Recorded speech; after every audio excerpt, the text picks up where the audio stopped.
congratulations on the new record, Bloodline. It's been out for a little bit, right? Yeah, it's been out for just over a month now, I think. Yeah. Yep. And how has that been, releasing the album at this point in time with all the stuff going on, especially in Australia? Well, it's such a weird time to be releasing an album, because I think that everything that you would usually do around, like everything I've done in the past with releasing EPs or singles, is, you go out and promo them and you play live and you kind of meet people and you kind of, have conversations. And we were supposed to go on this tour in the US, which is going to take us kind of across the US and then end up in London, and we were going to do some live recordings in Berlin. So that just kind of all went out the window, and all the promo and everything that we we're going to do with it. So, but it's been pretty amazing. I mean, in this day and age with technology and social media, and you can still connect, and I've done a lot of live Instagram things, and the feedback has been amazing, and the support for it's been awesome. So I'm pretty happy. Very good. So I know you're originally from New Zealand. As you mentioned, your family is in Wellington. So how long has it been since you've been here? Oh, man. I think I left New Zealand like when I was about 17, and I moved over to London. Yeah. And so it's been like, 10 years, 11 years now. So it's been a while. And I mean, I've gone back a lot. I go back a lot. Well, not right now, but like usually I'd go back, 4 or 5 times a year, because my entire family's there. But I just kind of ended up in Melbourne, and ended up kind of traveling around the US and everything. So just haven't really moved back. I don't know if I would have. So when you left, were you thinking in terms of being a musician and a vocalist and a songwriter and all that? Was that the plan, or were you just wanted to get out? Yeah, well, I went over to London to do like essentially a boy band, like One Direction or something like that, which was an experience for sure. But that kind of fell apart after about 6 months, and then met up with a few other musicians, and we just kind of started a band, which I was the lead singer of, and we got signed to a label. So yeah, the intention was to kind of go over there and do music, and it's kind of snowballed from there, really. So my understanding is that you made quite an impression on The Voice in Australia, and that's kind of what got things rolling for you ultimately. Is that right?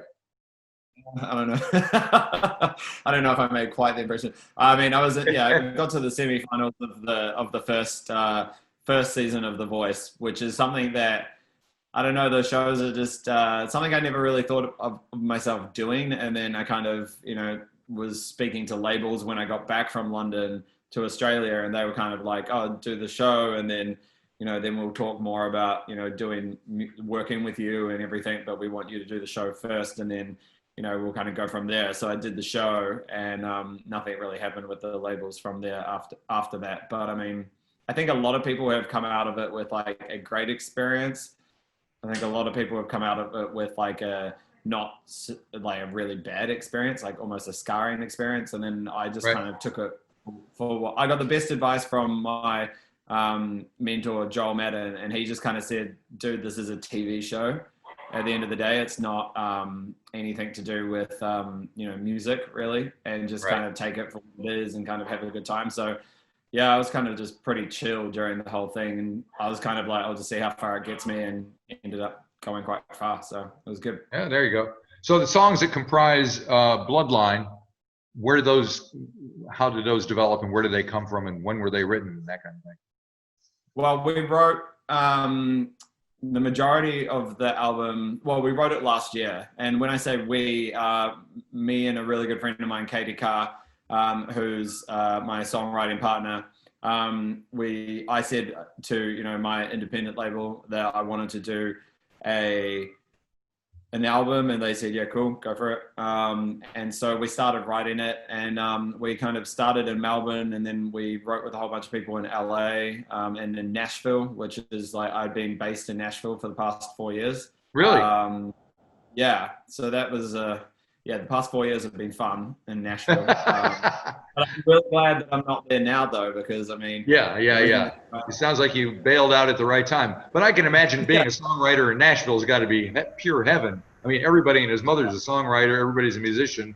What was it like for you? It's like, I think a lot of people say, you know, you go to LA and everyone that's like waiting tables or, you know, bartending or whatever, like, you know, they want to be an actor. And I feel like that's the same said as in Nashville. Like pretty much everyone has some sort of, or everyone that I met has some sort of tie to the music industry. And it's just a really big kind of growing industry over there. I think the music industry is the fastest growing industry in Nashville, and then the medical industry. Yeah. So kind of one or the other. But And it's not just country music there anymore. No, it's definitely not. And I think that's the one thing when I say to people that I was either based in Nashville or I was kind of, you know, going to write this album, like a lot of the songwriting sessions and a lot of the producers we're working with were in Nashville, they would automatically assume that I was a country artist. But the music industry is growing so much over there. And did you run into any other fellow musicians from down under in Nashville? Because I know of a few that are over there. Yeah, there was a whole bunch of people that I had met that were kind of coming through there for songwriting sessions and stuff. So I mean, it's kind of turned into a pretty amazing hub for, you know, internationally as well as, you know, just for the US. Right. So are some of the songs that are on the record from writing in Nashville? Yeah, so the title track, sorry, not the title track, the first song, Give Me Something, was a song that I wrote with a producer and friend of mine, Jeff Duncan. And then we kind of continued on from Nashville and went to New York, wrote there, and we wrote some stuff in Berlin. And then I wrote with a really good friend of mine in London, Marty Koa. And essentially the majority of the album was actually produced in London by two different producers. But we kind of went and collected and wrote and got a whole bunch of material. I think we ended up with about 40 songs at the end, and then we cut 30 of them, maybe not fully finished, but definitely some sort of fleshed out idea, Katie and I. But yeah. I think that when we wrote Lay Me Down, which was the lead single in LA, that was kind of our first stop. And then as soon as we had that song, we were super pumped about that. And we kind of then grew the rest of the album and the sound and the vibe and everything around that track. So that was a pretty important moment, I think, for this album, was that it inspired the rest of it.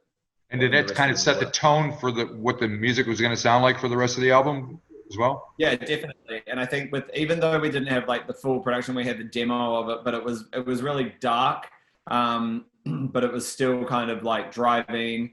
And it like not necessarily the lyrics weren't super dark, but it was very moody.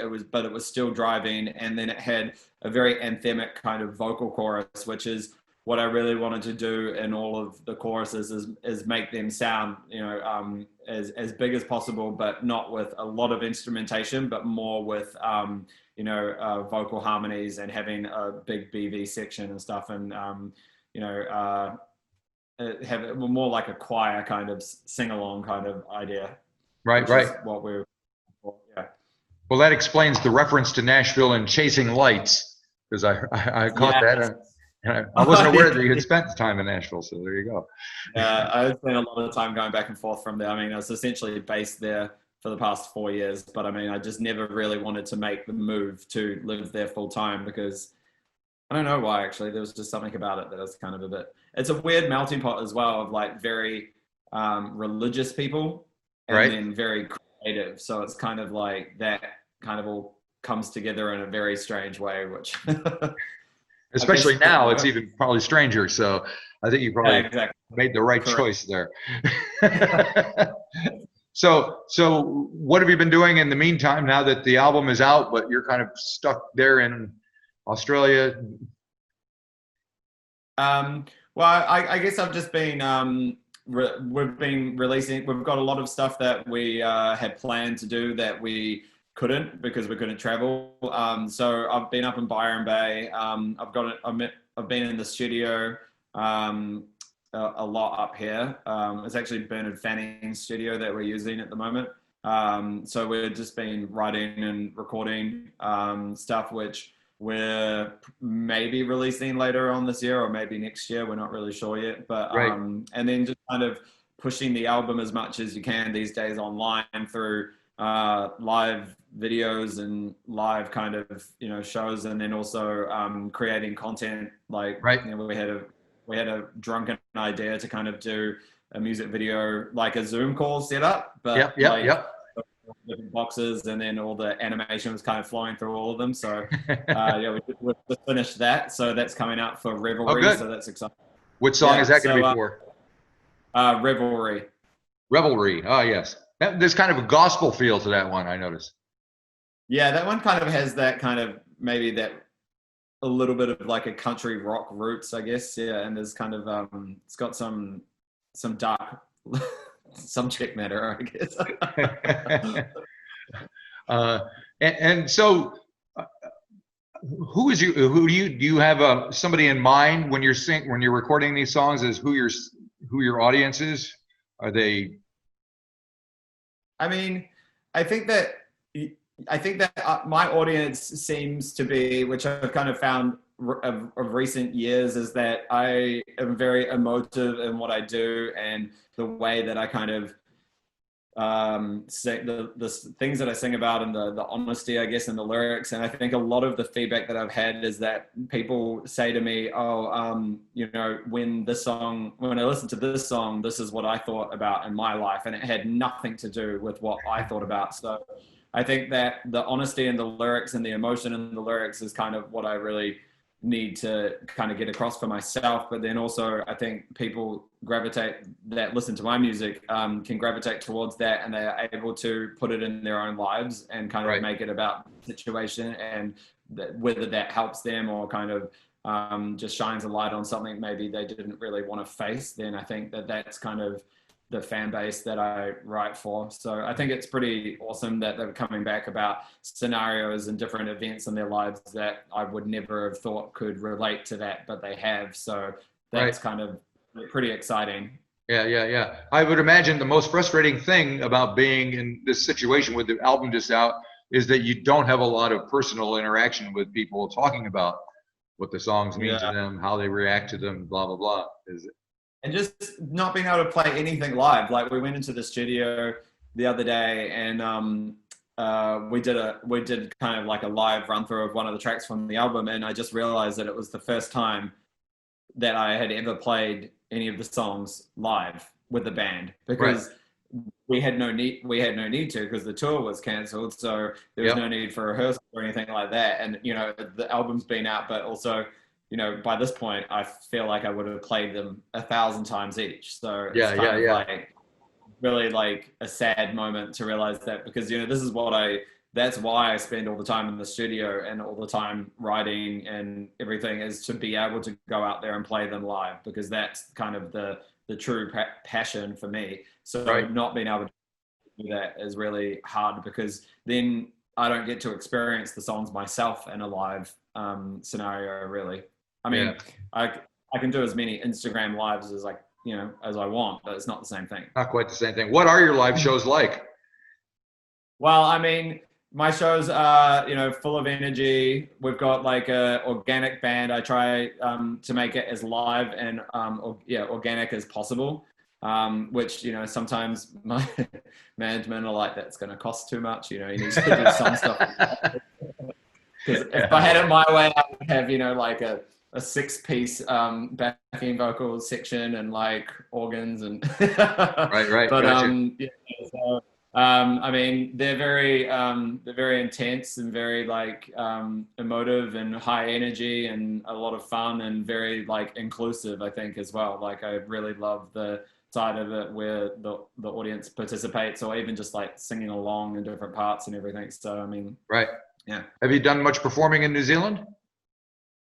Not really, actually. I haven't. I think ever since I went to the US, I haven't really played a gig in New Zealand for a long time. But this was the other thing that I was speaking to a couple of promoters about, coming out at the end of the year this year, to do some live stuff, and that's maybe still going ahead, but we're just gonna wait. Well, I know things are pretty much up in the air over there with the kind of resurgence of something that happened. I don't know what exactly is happening over there, but it's kind of a little bit scary. Yeah, it's just really weird, because like kind of overnight went from, oh yeah, we're all doing pretty well and numbers are tracking, to this complete clusterfuck of God knows what. So yeah, but I mean, I'm hoping that I can get out to New Zealand to play some shows really soon. Well, yeah, before the end of the year, like I had planned. So Yeah. You're a New Zealand citizen, I assume. yeah. I mean, I can get back at any point. I just have to Yeah, quarantine you just have to go into quarantine for 2 weeks. for 2 weeks. Yeah, and I honestly think I would come out of that quarantine as a completely different person. So I hear you. come straight out of the hotel to maybe go to some sort of psychiatric center Right, or something. I don't know if I would survive. I think that's been happening, actually, if I'm not mistaken. I'm not surprised. I really am not. I don't know. You know, like I like being, you know, alone and having time to myself, but not 2 weeks. Right. I hear you. No, it's got to be tough for those people that are going through it, but what are you going to do, I guess?